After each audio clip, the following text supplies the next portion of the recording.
Locked out I of don't know your what to own do about internet? this. It's one of the most frustrating feelings, especially when you need to get things done. But Nothing don't makes worry, sense. your Wi-Fi name and password are hiding in plain sight, and you don't even need to be a tech genius to find them.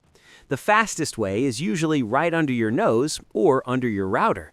Most devices have a sticker on the bottom or back with labels like SSID for your network name and WPA key for your password.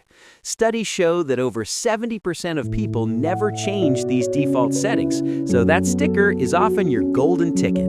If you're on a Windows laptop that's already connected, the password is saved in your network settings. Just navigate to your known networks and look for the option to view the security key.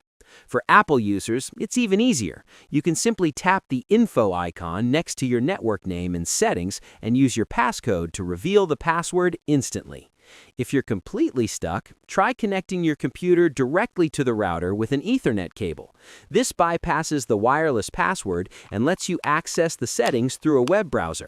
As a last resort, holding the physical reset button here for we go. 30 seconds will return everything to the factory defaults. Just keep in mind that this will Finally. disconnect every device in your Okay, I think house this looks until you right. set them up again with the original credentials. Finding your way perfect. back online Just is needed a simpler second than you look. think, once you know where to look.